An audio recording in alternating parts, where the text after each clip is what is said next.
G'day guys, camping fridge setups. Well, I'm looking to change the setup in the back of my 4-drive. I've got a couple of options in mind. Let's go and have a chat about both those options.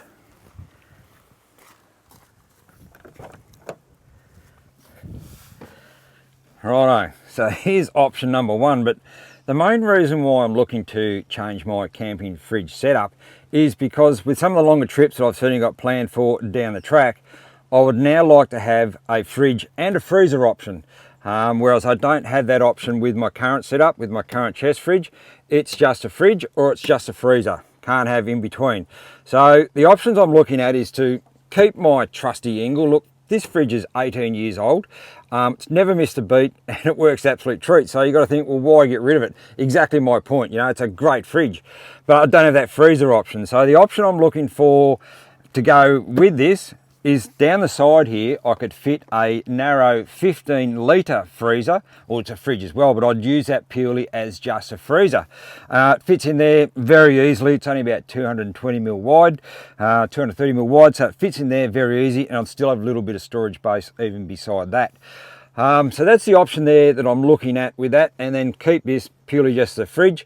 You know, because some of these longer trips that I've certainly got down the track, you know, you leave home, you know, with all your meats and those sort of things already frozen. So, you know, they go in there and, you know, they'll stay frozen, you know, for a good few days before they start thawing out. But on these longer trips, you know, if you're, you know, going to do a food shop midway through and then you want to buy some more meats and those sort of things, well, if with the current setup I've got at the moment, I don't then have that option to refreeze all those meats, so I can keep them for longer terms, you know, for those longer trips. So this is the main reason why now I'm starting to look at a fridge and a freezer option for these longer trips down the track.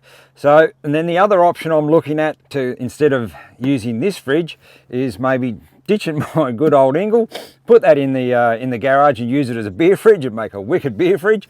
And then the other option is to get one of these, you know, upright fridges. Now they're starting to become extremely popular with a lot of people, and there's some great setups with these upright fridges. A few advantages, you know, they've got a smaller footprint than what even this is currently sitting here now, 65 litres, whereas this is opposed to only 45 litres.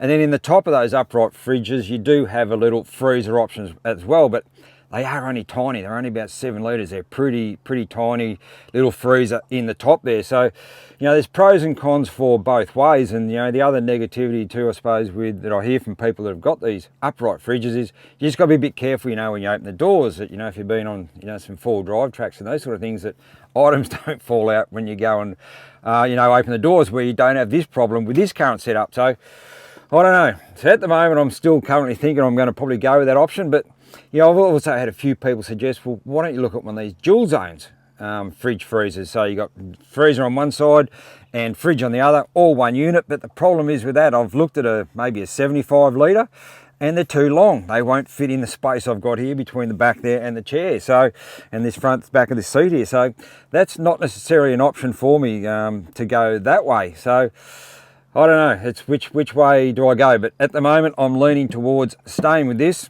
getting a little narrow freezer that I'd use purely just as a freezer down the side here, fit in there really nicely, and that's the way I'm thinking I'm going to go.